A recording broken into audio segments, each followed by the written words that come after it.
십자가 없는 기독교라는 말을 들어보셨습니까? 십자가 없는 기독교. 교회 생활을 좀 해보신 분들은 자주 들어보셨을 것이라고 생각됩니다. 오늘 우리 시대의 기독교를 가리키는 말입니다. 무엇을 정확하게 말하는 말일까요? 기독교인이라고 자처하는 사람들이 하나님 앞에서 고난을 받고 희생을 감당하고 순종하지 않고 하나님을 이용해서 자기 영광만을 취하는 태도를 비판하는 말입니다. 굉장히 안 좋은 말입니다. 그리스도인의 존재 이유와 목적이 하나님께 영광을 돌리는 것인데 반대로 하는 거죠. 하나님을 이용해서 자기 영광만을 취하고 살아가는 삶의 태도를 십자가 없는 기독교라 그렇게 비판하는 것입니다. 정확한 비판이라고 생각합니다. 1945년 4월 독일 나치에 의해서 순교한 독일 고백교회의 순교자인 아주 유명한 본 헤퍼라는 목사가 있습니다. 여러분이 이런 사람을 꼭 읽어야 돼요. 성경도 안 읽고 기독교의 위대한 인물들을 탐구하지도 않는 그리스도인처럼 빈약한 그리스도인은 없기 때문에 그렇습니다. 그런데 위대한 순교자 보네퍼가 이런 기독교와 이런 그리스도인들을 가리켜서 값싼 은혜라고 비판했습니다. 칩 그레이스라고 비판했습니다. 왜 그렇게 비판했겠어요? 값으로 매길 수 없는 하나님의 고귀한 은혜를 싸구려로 만들었다고 비판하는 거예요. 하나님의 은혜의 참 뜻을 모를 뿐만 아니라 그 하나님의 은혜를 변질시켰다는 것입니다. 이것이 어쩌면 오늘 우리 시대 여러분과 저가 처한 기독교의 심각한 모습이 아닌가 하는 생각을 하지 않을 수 없습니다. 그렇다면 왜 모든 그리스도인들, 특별히 여러분 같은 MZ세대는 점점 더 기독교 안에 십자가 없는 기독교를 갈망하냐는 것이에요. 내가 2주 전에 우리 대학부 예배를 드리면서 조금 과장된 언어를 썼어요. 뭐라고? 여러분이 다 MZ세대거든요. 80년대 이후에 지금까지 생들을요. MZ세대들은 내가 보기에, 내가 본 거예요. 하나님이 보신 거예요. 내가 보기에 천국에 거의 못 갈 것 같다 그렇게 말했어요. 근거는 뭐냐? 내가 그렇게 말한 근거는 뭐냐? 십자가 없는 기독교를 추구하는 모습이 보이기 때문에 그런 것입니다. 왜 점점 더 교회는, 특별히 이 젊은이들은 십자가 없는 기독교를 갈망하냐 하는 것입니다. 가장 큰 이유는 십자가에 대한 몰이해 때문에 그렇습니다. 여러분, 이 말이 무슨 말이에요? 내가 언젠가 처음에 우리 교회 부임해가지고 구약의 어떤 성경을 순서적으로 강해를 했던 어떤 사람이 나한테 목사님 설교는 십자가가 없어요 그러더라고요. 그래서 나 깜짝 놀랐어요. 왜냐 그러면 목사의 제일 된 사명은 십자가를 증거하는 건데 나를 향해서 목사님은 십자가가 없어요 그렇게 말하더니 뭔 소리냐 그랬더니 구약 성경을 설교하면서 십자가라는 용어를 안 쓴다는 거예요. 그래서 내가 그 말을 이해하게 돼. 이 사람이 이해하는 십자가라는 개념이 뭔가를 이해하게 됐어요. 그 사람은 문자적으로 설교 중에 십자가를 말해야지 십자가 설교라고 이해하는 거예요. 잘 기억해야 됩니다. 십자가라는 문자적인 말을 하면서 십자가 설교가 아닐 수가 있고요, 반대로 십자가라는 말을 한 번도 쓰지 않고도 십자가 설교가 되는 겁니다. 이해됩니까? 그런데 오늘 MZ세대의 특성이 뭐냐? 십자가에 대한 몰이해를 갖기 때문에 그렇습니다. 무슨 말이에요? 예수님이 이 땅에 오셔서 우리 자신의 구원을 위해서 어떤 고난을 받았으며 어떤 값을 지불하셨는지를 알지 못하기 때문입니다.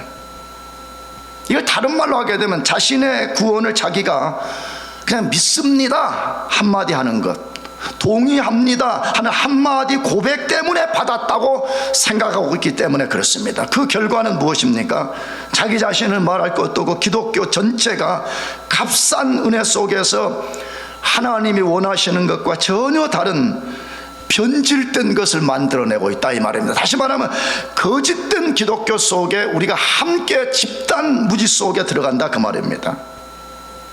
그렇다면 우리 자신이 변질된 기독교, 거짓된 기독교에서 벗어나려면 무엇이 필요할까요? 당연히 예수님의 십자가에 대한 깊은 이해가 필요합니다. 예수님 그분이 왜 십자가에서 고난을 받았는가에 대한 깊은 이해가 필요하다 이 말이에요.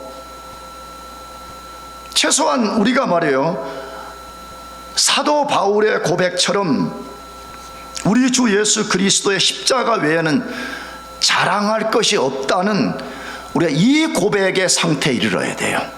아니 그냥 장난으로 하는 거, 가볍게 하는 말이 아니라 정말 하나님 그렇습니다.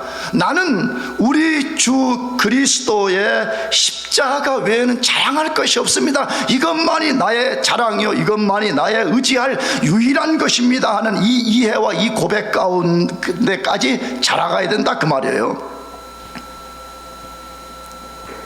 오늘 본문에서 예수님의 십자가 고난을 극명하게 보여줍니다. 다시 말하면 예수님의 십자가가 무엇을 의미하는지 아주 분명하게 보여주는데 이 배경이 무엇인가를 알 필요가 있습니다.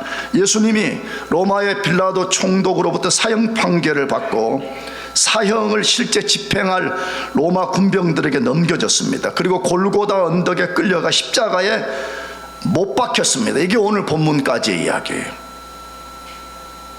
그런데 이 과정 속에서 예수님은 총독 빌라도, 로마 군병들, 종교 지도자, 수많은 사람들로부터 우리가 상상하기 어려운 일을 당했습니다. 다른 말로 하게 되면 인간들이 절대로 예수님께 해서는 안 되는 일을 꺼리낌 없이 행했다고 소개되어 있습니다. 그러면 하나님의 아들인 예수님, 정확하게 제2인격을 가지신 하나님이 이 땅에서 악한 인간들로부터 무슨 일을 당했습니까? 나가서 예수님은 그 악한 인간들로부터 그런 일을 당할 때 무엇 때문에 묵묵하게 당하셨냐 하는 것입니다. 바로 이 두 가지 질문은 모든 인간이 알아야 되는 내용입니다. 교회 안에 있든 교회 밖에 있든 이거는 모든 인간이 알아야 되는 내용입니다. 특별히 여러분과 제가 그리스도인이 진짜 맞다면 우리는 이 사실을 깊이 알고 있어야 됩니다. 내가 지난주에도 조전했습니다. 교회 다니면서 자기 내피셜로 하나님을 그리고 자기가 눈꼽만큼 알고 있는 성경의 지식이 전부라고 여기는 그러한 불행한 삶을 살면 안 되는 것입니다. 그러면 예수님은 사형 판결을 받은 후에 무슨 일을 당하셨습니까? 첫 번째로 로마 군병들에게 책찍질 당하고 희롱당하고 엄청난 폭행을 당하셨습니다. 예수님은 사형 판결 후 정말 우리가 봐도 좀 상상하기 어려운 일을 겪으셨습니다.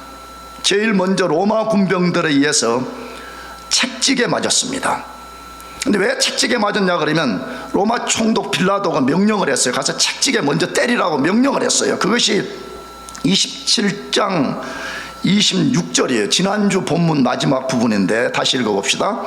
이에 바라바는 그들에게 놓아주고 예수는 책찍질하고 십자가에 못 박히게 넘겨주니라 그랬어요. 그냥 빌라도가 그냥 군병들에게 넘겨주지 않고, 빌라도 총독이면 빌라도 그냥 넘겨주지 않고 가서 책찍으로 먼저 때리라고 명령을 내렸어요.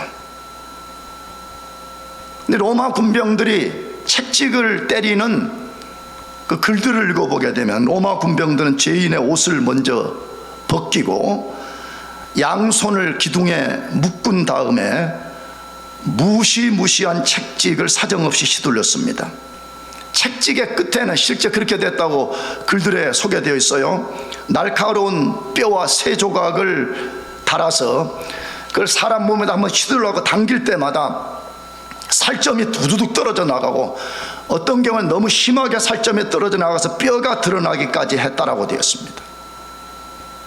어느 신학자는 이렇게 표현했더라고요. 그 군병들은 세디키즘적 특성을 드러냈을 것이라 그렇게 썼더라고요. 저도 절대 동의되더라고요. 우리가 알잖아요. 메조키즘과 세디키즘 우리가 잘 알잖아요. 대학생 정도 되면 자학적인 특성을 강하게 드러낸 것이죠. 왜 그랬겠어요? 지금 다 그렇지 않지만 내가 옛날에 군대 생활할 때만 해도 말이에요, 좀 군인들은 굉장히 거칩니다. 안 거친 사람도 이상하게 군대만 가면 좀 막 이상하게 거친 척하고 막 이런단 말이에요.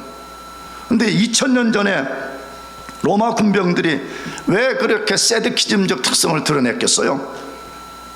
로마 군병들은 유대인들 굉장히 무시했습니다. 유대인들은 자기들을 프라우드하게 얘기했지만 로마의 입장에서 볼 때는 변방의 이 무식한 인간들이라고 여긴 거죠. 그런데 그 무시하는 유대인 중에 어떤 정신병자 같은 인간이 자신을 왕이라고 사칭해서 엄청난 문제를 지금 일으키고 있었다고 본 것이에요.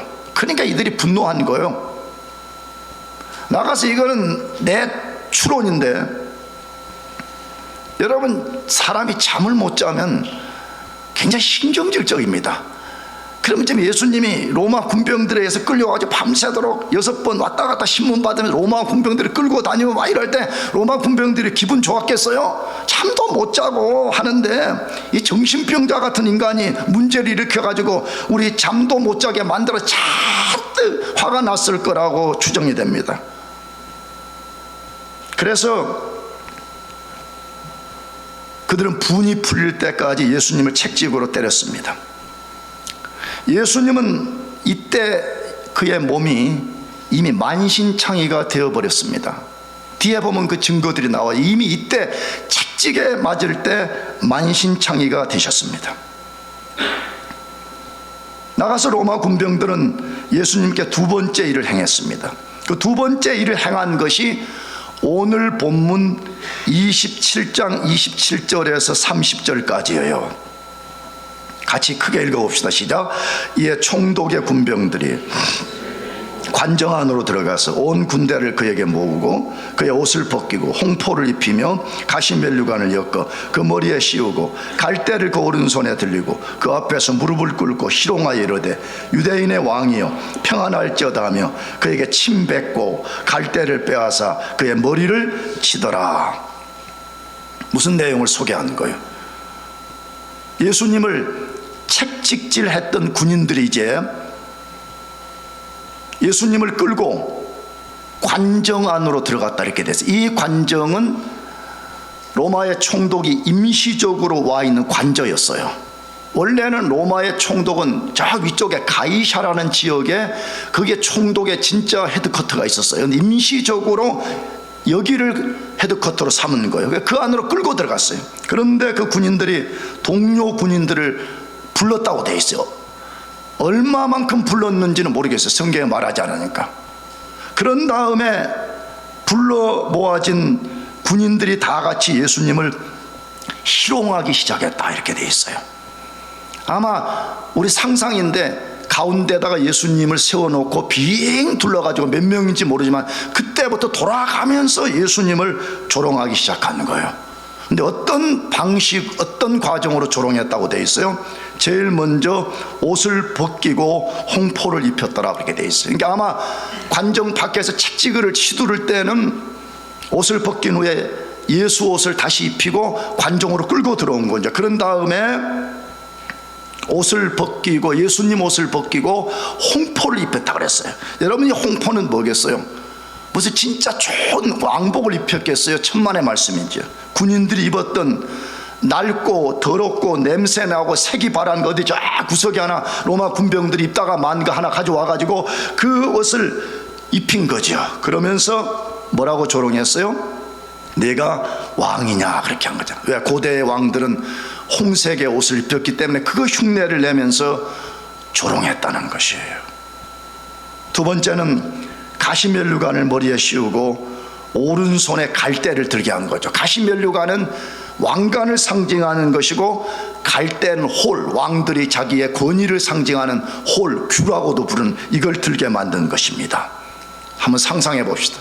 영화에서도 봤지만 가시면류관을 머리에 꽉 눌러 씌울 때 큰 날카로운 가시가 머리와 나는 눈도 찔렀을 것이라고 생각이 들어요. 피가 터지면서 그 피가 온 얼굴로부터 몸을 적시는 그런 비참한 일이 시작되었습니다. 그리고 그들이 다시 또 예수님을 향해서 내가 왕이냐고 비아냥거렸더라, 그렇게 되어 있습니다. 세 번째 뭐 했다 그래요? 그들이 이제 예수님 앞에 무릎을 꿇고 유대인의 왕이여 평안할지어다라고 한 다음에 일어나면서 얼굴에 침을 뱉은 것입니다. 난 사실은 이 설교를 준비하면서 그런 생각이 들었어요. 그냥 혀 끝에 있는 침 슬쩍 뱉은 거 절대 아니라고 생각합니다. 좀 표현하기가 좀 그렇습니다. 거의 가래와 같은 수준의 밑에서부터 확 끌어올려가지고 우리 남자들이 간혹 거친 사람들이 하듯이 말이에요. 그런 더러운 침을 예수님의 얼굴에다가 뱉었고 갈대로 머리를 내리쳤다, 그렇게 돼 있습니다. 왜 그런 거예요? 철저히 무시한 거예요. 그러니까 조롱을 넘어서 예수님을 벌레처럼 여겼더라, 그렇게 된 것이에요. 근데 오늘 본문에는 그게 소개가 안 돼 있는데, 이 사건의 병행 사건인 요한복음 19장 3절을 보면 로마 군병들이 손바닥을 갖고 예수님을 때렸더라라고 돼 있어요. 여러분, 얼마나 분에 가득 찬 군병들이 강하게 휘둘렸을까요? 난 이런 생각까지 들더라고요. 손바닥으로만 때렸지 않고 멸시하는 태도를 가지고 이 손등을 가지고 예수님을 사정없이 희갈겼을 것이라는 생각이 들었습니다. 뭘 보여줘요? 군병들은 절대로 해서는 안 되는 일을 조금도 주저하지 않고 예수 그리스도에게 쏟아부었다는 것입니다. 사람끼리도 이렇게 해서는 안 됩니다. 그런데 지금 자기 앞에 있는 그가 누구입니까? 그는 하나님입니다. 믿습니까? 자기 자신을 창조한 거, 자기가 발을 딛고 살게 하는 이 땅을 창조한 하나님을 향해서 온갖 조롱과 온갖 폭행과 온갖 책찍질을 휘둘렀다라고 되어 있습니다. 그럼에도 예수님은 조금도 저항하지 않았습니다. 왜 그러셨을까요? 나는 간혹 농담이시고는 말하면 내가 예수님이 아닌 게 얼마나 다행인가. 나는 만약에 내가 그 상태에 있었으면 나는 하늘의 12영은 말할 것도 없고 내 스스로의 능력을 가지고 그들을 한순간에 다 쓸어버렸을 것 같습니다. 근데 예수님은 어떠한 저항도 하지 않았다고 되어 있습니다. 왜 그랬습니까? 그 사실을 예수님의 위대한 종이었던 사도 베드로가 나중에 회개하고 정신 차린 후에 그가 쓴 성경에서 밝힙니다. 베드로전서 2장 22절 23절 크게 읽어보겠습니다. 시작. 그는 죄를 범하지 아니하시고 그 입에 거짓도 없으시며 욕을 당하시되 맞대어 욕하지 아니하시고 고난을 당하시되 위협하지 아니하시고 오직 공의로 심판하시는 이에게 부탁하시며라고 되어 있습니다. 왜 저항할 수 있는 능력을 가진 분이 저항하지 않고 묵묵하게 그 모든 멸시를 온몸으로 받았다라고 말해요? 모든 것을 공의로 심판하시는 하나님께 맡겼기 때문이다, 그렇게 되어 있습니다. 모든 것을 공의로 심판하시는 하나님께 다 맡겼다는 거예요. 여러분, 이 말씀을 우리가 해석하기 전에 우리가 하나 배울 게 그거예요. 우리가 살다가 보면 공의의 문제를 다루어야 되는 게 인간관계 속에도 많이 있잖아. 너가 잘했냐, 내가 잘못했냐, 뭐 어쩌냐고 저쩌고 한단 말이에요. 근데 우리가 예수님을 따라가는 사람이라면 때로 순간 억울함이 좀 들더라도 공의로 모든 것을 심판하시는 하나님께 맡길 수 있는 것을 배워야 됩니다. 아멘. 그게 신앙생활 하는 거고 그게 영적으로 자라가는 증거를 보이는 거잖아요. 그러면 공의로 심판하시는 하나님께 맡겼다, 이 말 무슨 뜻이에요? 예수님이 우리의 구원을 위해서 하나님 뜻에 자신을 완전히 복종시켰다, 그 말이에요. 우리 구원 위해서 하나님이 가지신 그 뜻에 예수님 자신을 완전히 복종시켰다는 거예요. 그러면 당연히 하나님의 뜻이 무엇인가를 우리가 알아야 되죠. 하나님 뜻은 뭐예요? 예수님이 자기의 고귀한 아들이 인간의 죄를 대신 담당하고 십자가에서 심판을 받고 죽는 것이었습니다. 이게 아버지 뜻이었어요. 한번 생각해, 도대체 우리가 뭔데, 이 벌레 같은 우리 자신이 도대체 무엇인데 우리를 구원하기 위해서 고귀한 독특한 하나님의 아들을 십자가에 죽이는 것이 하나님의 뜻인가 깊이 생각해 보라 이 말이에요. 나도 여러분도 이런 깊은 이해가 없으니까 보네퍼가 말하는 것처럼 칩 그래 있어요. 우리가 그 은혜를 입기 위해서는 하나님이 상상할 수 없는 희생과 그의 아들이 상상할 수 없는 값을 지불했는데 우리는 그 내용을 모르니까 그냥 나는 굉장한 자격 있는 사람이야, 나는 모태신앙이야, 나는 원래부터 태어날 때부터 하늘의 왕족이야, 이런 태도를 갖고 살기 때문에 십자가가 자랑이 되지 않는다 이 말이에요. 그냥 뭐 학위가 자랑하고 돈을 자랑하고 뭐 아들 자랑하고 뭐 딸 자랑하고 맨날 그러다가 인생 마친다 이 말이에요. 예수님은 하나님의 뜻대로 자기가 인간의 죄를 대신 담당하고 십자가에 죽는 것만이 하나님의 공의의 요구를 만족시키고 인간을 죄에서 구원하는 유일한 길이라는 것을 알았던 것입니다. 그래서 그 뜻을 알았기 때문에 도저히 있을 수 없는 일을 당하면서도 묵묵하게 그것을 받아들인 것입니다. 그래서 그 일 때문에 자격 없는 우리가 예수님을 구주로 믿으면 구원받게 되는 것입니다. 아멘. 아무것도 한 일이 없잖아요 우리가요. 믿음도 로마 에베소서 2장 8절에 하나님의 선물이라고 말한 거거든요.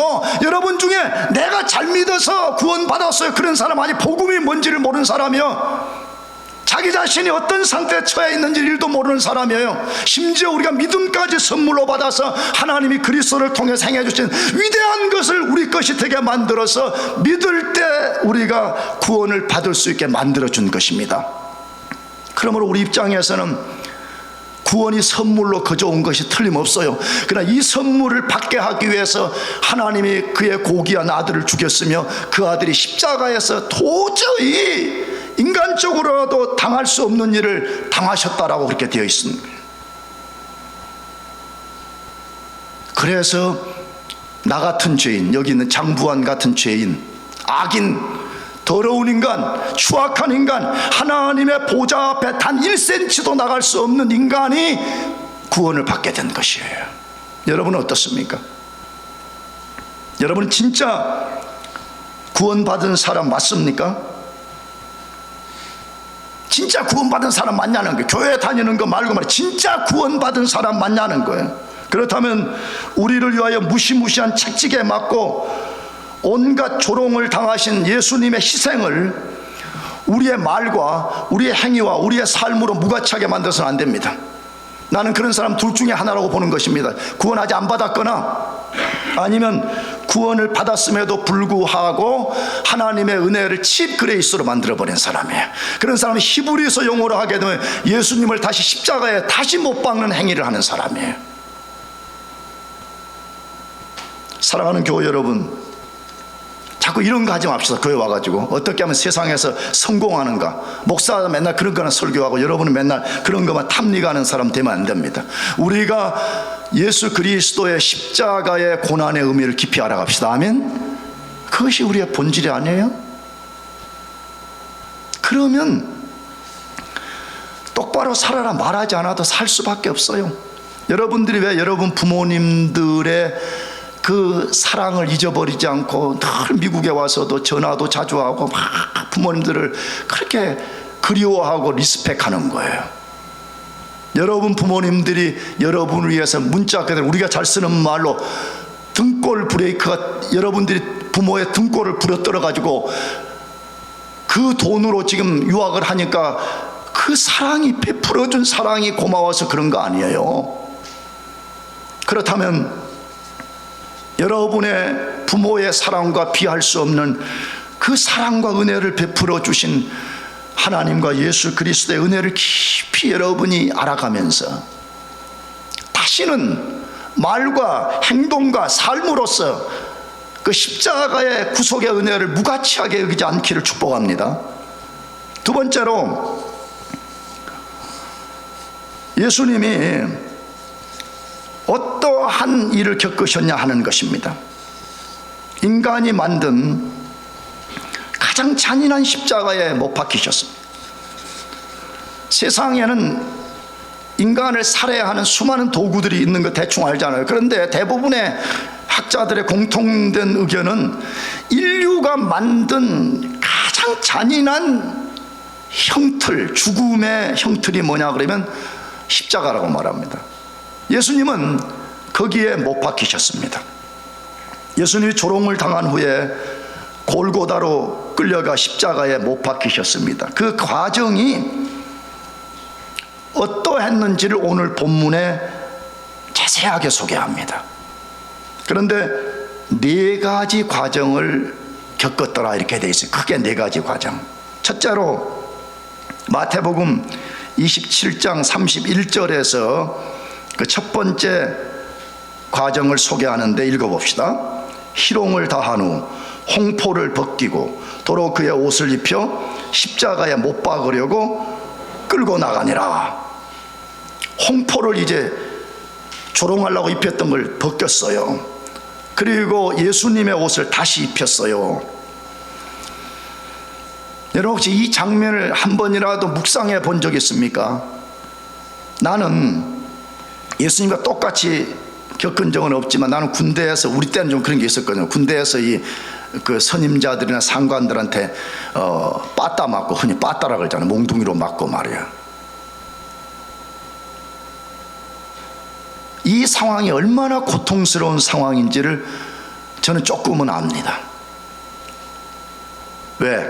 채찍에 맞아서 살이 다 터져버렸어요. 피가 솟구치고 신경 부분들이 막 튀어나와가지고 살짝만 뭐가 부딪혀도 그냥 너무 소스라치게 아픈 거예요. 그런데 입었던 로마 군병들의 그 더러운 옷을 벗어내고 예수님 자신의 옷을 다시 입었을 때 그 소름 끼치는 고통 말이에요.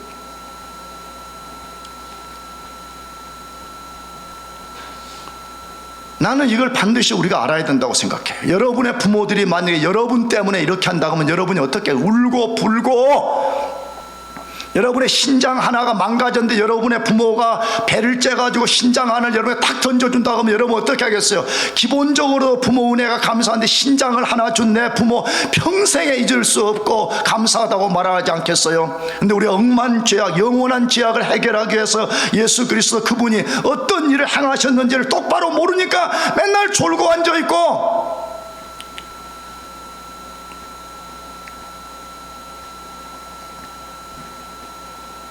요한복음 19장 16절에서 17절을 보면요, 이제 예수님이 이 관정을 출발해서 골고다로 향할 때 십자가를 직접 지고 출발했다고 분명하게 기록이 되어 있어요. 이 당시에 죄인이 직접 십자가를 지고 사형장까지 가는 관행 때문이었습니다. 왜 그랬을까요? 여러 가지가 있는데 간단히 말하면, 먼저 책찍으로 때려가지고 반쯤 죽여놓는 거예요. 왜? 십자가에 가서 못 박는 것이 보통 일이 아니잖아요. 왜냐하면 안 죽겠다고 막 발버둥을 치면요, 최후의 발악을 하는 사람을 몇 사람이 달라들여도 그 십자가에도 올려놓고 못을 박는 일이 쉬운 게 아니에요. 그러니까 여러 이유가 있지만 먼저 책찍으로 사정없이 휘둘러서 반은 죽여놓는 거예요. 그런 다음에 무거운 십자가를 지고 골고다까지 올라가게 하면서 저항의지를 꺾어버리는 거예요. 왜? 수많은 구경꾼들이 도열한 가운데 거기를 걸어가면서 비틀거리면서 하면서 살 의지를 죽여버리는 것이에요. 그래서 십자가를 지고 올라가게 한 겁니다. 두 번째 과정이 뭐예요? 마태복음 27장 32절에서 33절 읽어봅시다. 나가다가 시몬이란 구레네 사람을 만나매 그에게 예수의 십자가를 억지로 지워 가게 하였더라. 골고다 즉 해골의 곳이라는 곳에 이르러라고 되어 있습니다. 뭘 소개해요? 구레네 사람 시몬 이야기를 소개한 거죠. 이 구레네라는 말은 오늘날 리비아를 가리키는 거예요. 저 아프리카의 리비아. 근데 구레네 사람 시몬이 중간에 예수님의 십자가를 대신 지고 골고다까지 갔다 이렇게 돼 있어요. 왜 시몬이 대신 졌을까요? 예수님은 겟세마네 동산에 체포되어서 지금 십자가를 지고 가는 이 시간이 약 한 15시간 정도로 추정해요. 학자들은 이 시간, 물론 약간의 차이는 있어요. 몇 시에 정확하게 체포됐느냐에 따라서. 근데 약 15시간 동안 엄청난 일을 당해서 몸이 극도로 쇠약해져서 십자가를 질 수 없었기 때문에 가다가 거꾸러져 버리는 거예요. 그 무거운 십자가를 지니까. 그러니까 로마법에 그게 있다 그래요. 로마 군병이 구경꾼이었는지 지나가는 사람이었는지 구레네 시몬을 명령 내라고, 야 너가 대신 이걸 져. 그래서 골고다까지 올라갔다는 거예요. 무슨 일을 보여주려는 거예요? 예수님이 거의 죽음의 상태에 이르렀다, 그거 보여주려는 거잖아요. 그럼 왜 무슨 일을 겪었기에 예수님이 강도도 치고 올라가는 십자가를 자신이 끝까지 못 졌냐 이 말이에요. 우리가 다시 그걸 복귀해 볼 필요가 있어요. 도대체 간밤에 무슨 일을 당했냐는 거예요. 제일 먼저 가룟 유다와 베드로로부터 배신을 당했습니다. 엄청난 충격이었을 것 같아요. 여러분, 우리가 육체적으로 어려움을 당해도 힘들지만 사실은 마음의 어떤 충격을 받으면요 사람이 더 무력해져 버립니다. 그런데 예수님이 가룟 유다와 베드로가 자신을 배신할 때에 우리가 상상할 수 없는 충격을 받았을 것이라고 생각이 됩니다. 밤새 종교와 정치 지도자들의 법정에 6번 끌려다니면서 신문을 받았습니다. 여러분, 우리 알잖아요. 우리는 뭐 법정에 가고 그런 일은 없지만 텔레비전을 보면 한 번 법정에 나가는 일만 해도 얼마나 힘들어요. 그래서 요즘 뭐 인권이니 어쩌니 해서 거의 앞에 피의자를 함부로 다룰 수도 없습니다. 그런데 고대 당시에 그 거친 로마 군병들이 완전하게 예수님이 이리 끌고 다니고 저리 끌고 다니면서 6번 신문을 했는데 그 과정에 예수님이 거의 파김치가 된 겁니다.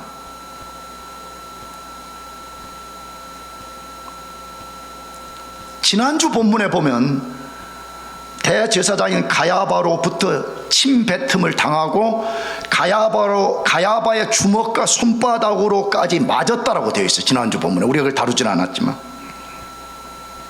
네 번째, 무시무시한 책찍에 맞고 온갖 조롱과 폭행을 당하셨습니다. 그래서 몸이 극도로 쇠약해진 것입니다. 그래서 자신이 직접 십자가를 지고 골고다까지 갈 수 없었던 것입니다. 상상해 보세요. 예수님 도대체 비아돌로스, 그 고난의 길을 걸어갈 때 그분이 어떤 모습이었을까? 세 번째 과정을 소개하는데 그것이 27장 34절에서 36절까지입니다. 34절부터 또 읽어봅시다. 같이 시작. 쓸개 탄 포도주를 예수께 주어 마시게 하려 하였더니 예수께서 맛보시고 마시고자 하지 아니하시더라. 그들이 예수를 십자가에 못 박은 후에 그 옷을 제비 뽑아 나누고 거기 앉아 지키더라. 그 머리 위에 이는 유대인의 왕 예수라 쓴 제패를 붙였더라 라고 했습니다. 뭐 했다 그래 이제는? 정확히 누군지는 모르지만 쓸개 탄 포도주, 마가복음에 몰약이라 이렇게 돼 있어요. 그러니까 이건 또 여러 설명이 필요한데 어쨌든 쓸개를 탄 포도주를 예수님께 건넸는데 예수님이 그것을 마시지 않았더라 이렇게 해서 맛을 봐고 안 마셨다 이렇게 돼 있어. 다른 성경에 보게 되면. 여러분, 몰약은 뭐 하는 거예요? 이 당시에는 일종의 마취제였습니다. 십자가에 달리는 것이 너무 극한의 고통이었기 때문에 이것을 마시면서 이 쓴 것 때문에 일시적으로라도 십자가의 고통을 잊어버리게 만드는 거죠. 근데 예수님이 안 마셨다고 했어요. 왜 안 마신 거예요?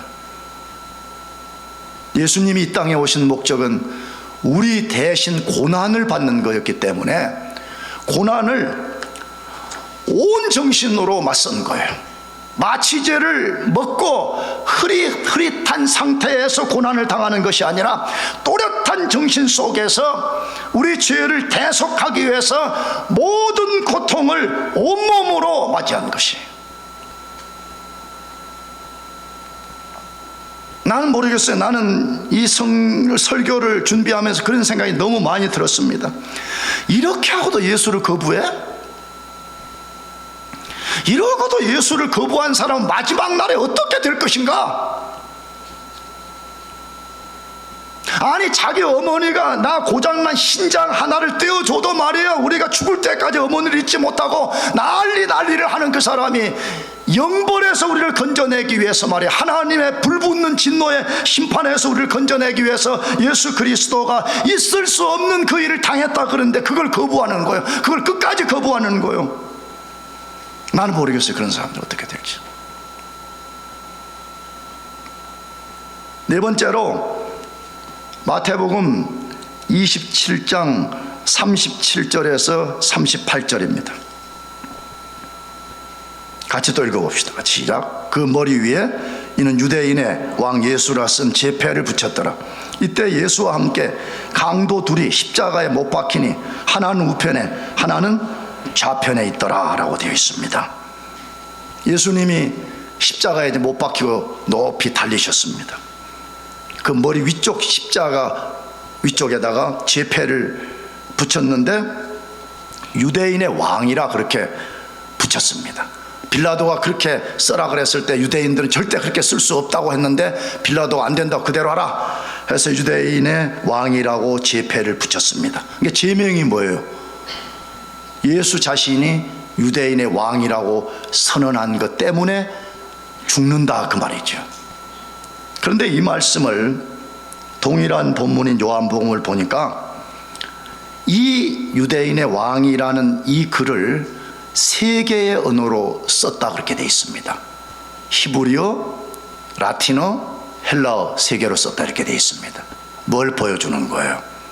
성경은 항상 패러독스라는 게 있습니다. 하나님이 인간이 행한 것들의 속에 하나님이 숨겨놓은 패러독스가 있다는 거예요. 뭐지요? 이 세 개의 언어는 당시에 전 세계를 지칭하는 언어였습니다. 예수는 비록 조롱 속에 유대인의 왕이라고 제패가 붙었지만 그는 온 세계의 왕이요 만왕의 왕이요 보이는 것과 보이지 않는 모든 것의 왕이시라는 것을 선포한다 그 말이에요. 사실입니다. 믿으시기 바랍니다. 네 번째 과정을 소개합니다. 미안해요.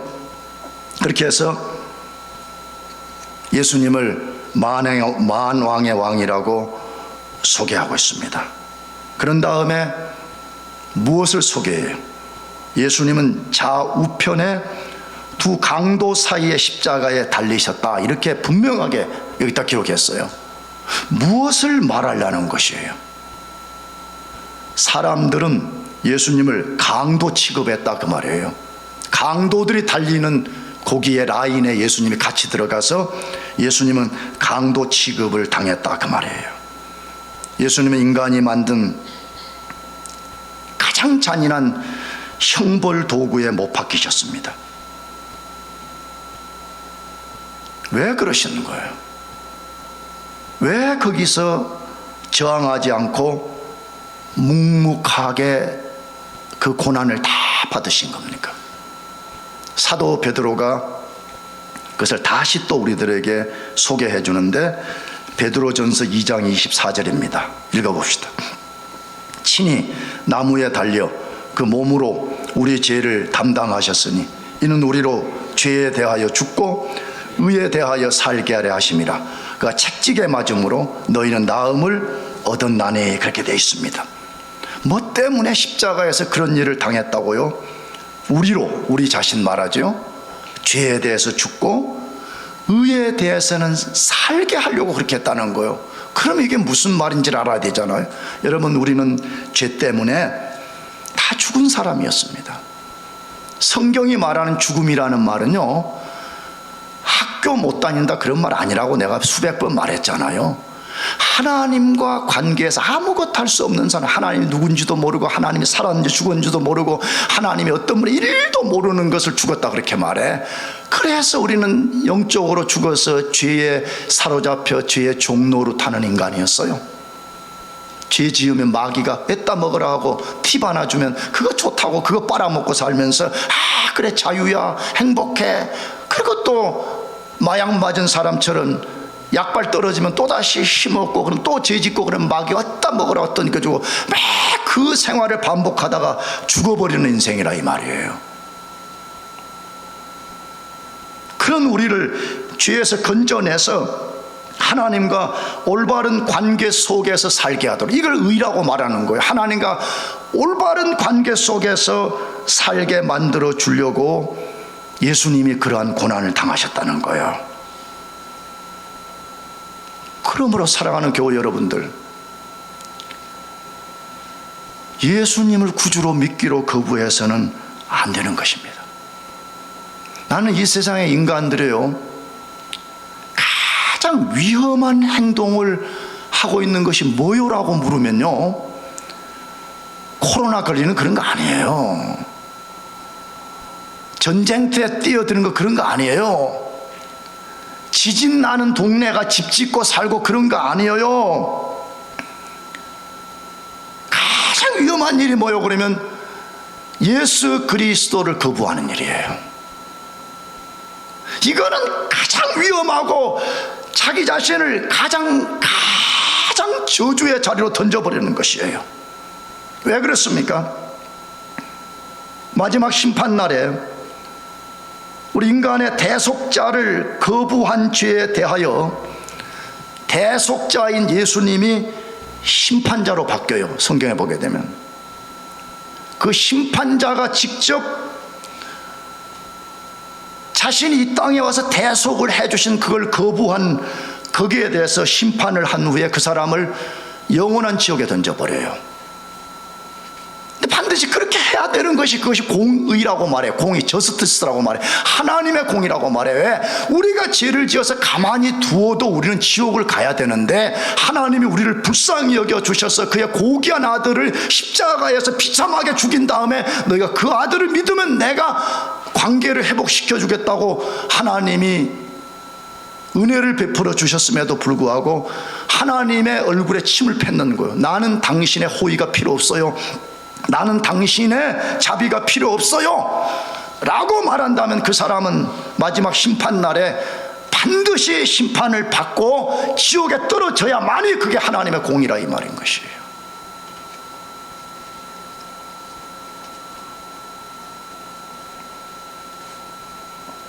난 다시 여러분에게 호소합니다.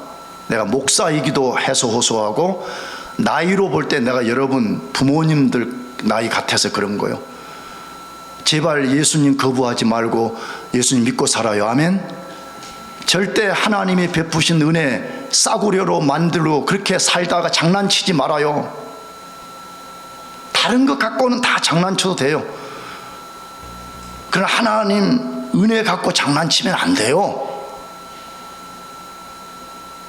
교회도 말이에요. 신앙생활도 선택적으로 하면 안 돼. 여러분이 예수를 믿겠다고 나섰다는 말은 나는 죽음과 내 모든 걸 잃어버려도 나는 그리스도의 제자로 살겠다 하고 여러분이 나선 거잖아. 그런데 왜 마약 같은 세속적 욕망에 눈길을 돌리고 그걸 끊지 못해서 맨날 그 술 마시고 나쁜 짓 하고 또 그러면서 신앙생활 하고 있냐고. 그러면 안 됩니다.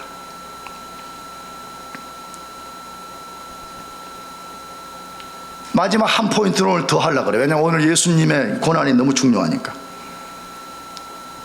왜 예수님이 그런 고난을 당했어요? 무슨 일 당했어요? 십자가에서 사람들로부터 온갖 모욕을 당했습니다. 십자가에서 사람들로부터 온갖 모욕을 당했습니다. 십자가에 못 박힌 예수님께 모욕을 퍼부은 사람들이 소개되어 있습니다. 무슨 모욕을 퍼부었는지 정확하게 소개되어 있습니다. 첫 번째 부류의 사람이 누구예요? 지나가는 사람들이었습니다. 뭐 하는 사람들요? 지나가는 사람들.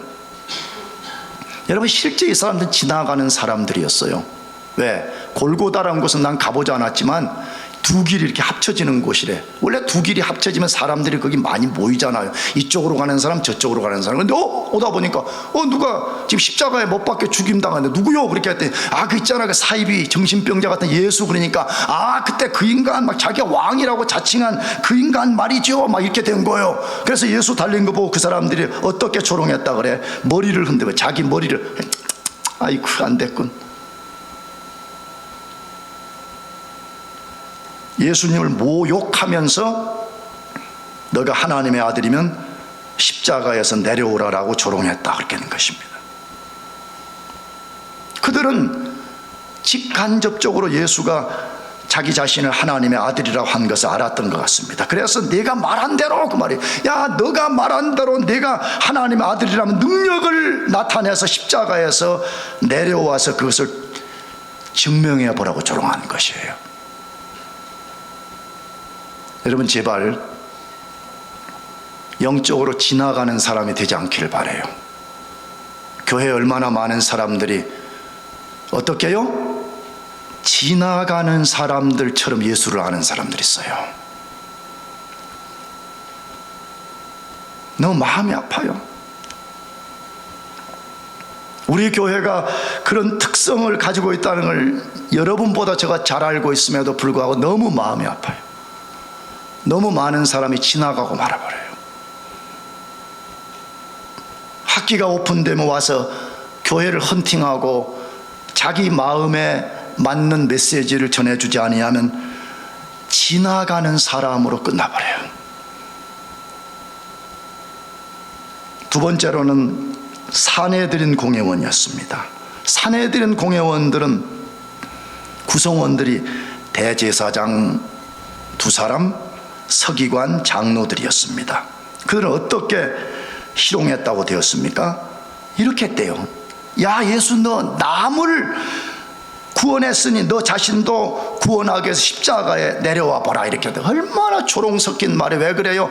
예수님이 공생의 기간 동안 다른 사람들 구원한다고 팔레스틴의 거친 땅을 오고 가고 할 때 이 시기가 가득 찬 종교 지도자들이 알게 된 거예요. 예수가 죽은 자를 살리고 병든 자를 고치고 가난한 자들을 도와주고 배고픈 자들에게 먹을 것을 채워주는 걸 눈꼴이 씌어서 못 본 거예요.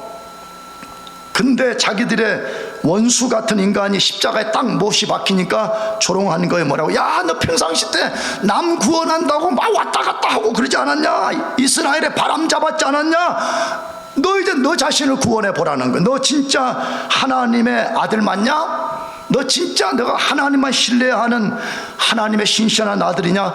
그러면 지금 하나님이 너를 도와주는 것을 통해 가지고 그걸 증명해 보라, 이렇게 조롱한 것입니다. 나는 정확히 모르겠어요. 마음속으로 이들이 얼마나 쾌재를 불렀을까?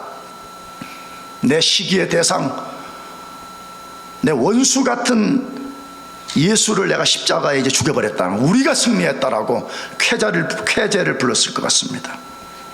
세 번째로 좌우편에 강도들까지 조롱했다, 그렇게 되어 있습니다. 강도들도 그렇게 했다라고 딱 함축적 단어로 써버렸어요. 그럼 어떻게 했다는 것? 내가 하나님의 아들이라면 십자가에서 내려감을 통해서 그것을 증명해 보라고 했다는 거예요. 좌우편에 달린 강도가 말이에요. 근데 우리가 알지만 이 중에 한 사람은 극적으로 구원을 받았습니다. 예수님 공생애의 마지막에 천국에 들어간 사람이었죠. 그러나 처음에는 예수님을 자신들과 다름없는 십자가의 극형을 받아야 되는 인간으로 여긴 것입니다. 여기에 세 부류의 조롱하는 사람들 통해서 뭘 보여주려고 그러는 거예요? 예수님에 대해서 무지하면 어떻게 되는가 하는 거예요. 영적 지식이 없으면 인간은 하나님을 보고 있어도 하나님을 못 본다, 그 말이에요. 자꾸 사람들은 하나님을 보여달라 그러는데 영적인 눈이 열리지 않고 영적 지식이 없으면 하나님을 보고 있어도 그가 하나님인 줄 모른다, 그 말이에요. 나가서 마귀 노릇한 거죠. 여러분, 마귀는 분명히 따로 있어요. 우리 말고 따로 있어요. 그런데 우리 인간이 마귀 짓을 할 수 있다, 마귀 노릇 할 수 있다 이 말이 왜 그래요? 이들이 지금 한 것은 마태복음 4장에 마귀가 예수님이 공생애를 시작할 때에 요구했던 것과 똑같은, 아니 거의 유사한 것을 요구했어요. 마태복음 4장에 예수님 공생애 시작할 때 시험 받을 때 마귀가 와서 뭘 시험했어? 3가지 시험했는데 그 중에 가장 우리가 눈여겨볼 건 뭐예요?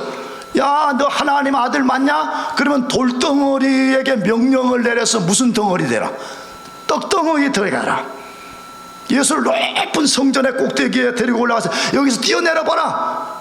그러니까 너가 진짜 하나님의 아들이 맞다면 하나님이 탁 와가지고 천사들로서 너를 탁 받아서 다치지 않게 한다 그러면 사람들이 너가 하나님의 아들인 걸 다 알 거 아니냐? 라고 유혹을 했어요. 뭐 때문에 그런 유혹한 거요? 너 하나님의 뜻 그런 거 신경 쓰지 말고 너 하고 싶은 대로 다 하라는 거예요. 너 무모한 방식, 너 하고 싶은 거 다 해보라는 거예요. 그래서 그렇게 해도 하나님이 탁탁 너를 지켜준 다음에 너가 하나님의 아들 된 증거를 세상에 드러낼 것이고 사람들은 다 너를 하나님의 아들이라고 믿을 것이다, 이렇게 하는 거예요. 예수님이 어떻게 해서 단호하게 사탄아 물러가라고 3번씩이나 선포했습니다. 마찬가지로 십자가에서 온갖 조롱과 모욕을 당하는 중에도 내려오지 않고 묵묵히 고통을 참으셨습니다. 내려올 수 있는 분이에요. 내려올 뿐만 아니라 자기에게 조롱 섞인 생각만 한 사람을 다 알고 쓸어버릴 수 있는 분이에요. 근데 그렇게 하지 않았어요. 뭐 때문에? 베드로 사도는 그것을 베드로전서 2장 25절에서 마지막으로 설명해요. 읽어봅시다. 같이 시작. 너희가 전에는 길을 잃었더니 이제는 너희 영혼의 목자와 감독 되신 이에게 돌아왔느니라. 이사야서 53장의 말씀처럼 우리는 양 같은 존재들이 길을 잃고 살았어요. 목자 없는 양처럼. 우리 존재의 목자이신 하나님을 알지 못한 채에 길 잃은 양처럼 우리가 살았어요. 죄 때문에요. 그런데 우리 존재의 목자이신 하나님께 우리를 다시 연합시켜 주기 위해서 예수님이 십자가에서 있어서는 안 되는 일을 당했다 그 말이에요. 그래서 우리가 그걸 믿을 때에 영혼의 목자인 하나님 아래에 있는 양이 되어서 하나님을 알고 하나님을 믿고 이렇게 예배하는 것이에요. 그렇다면 우리 어떻게 살아야 돼요? 그거 진짜 우리가 믿는다면 그거 어떻게 살아야 되냐 하는 것이에요. 여전히 그분의 은혜를 싸구려로 전락시키면서 살아야 됩니까? 제발 그러지 말아요. 나 여러분 나쁘게 하려고 도전하는 게 자꾸 뭐 모태신앙이다 그러면서 교회도 안 나오고 뭐 신앙생활도 안 하면 그 모태신앙이 어쩌다는 거예요. 그런 게 있으면 성경에 에비던스가 있으면 나한테 가져와봐.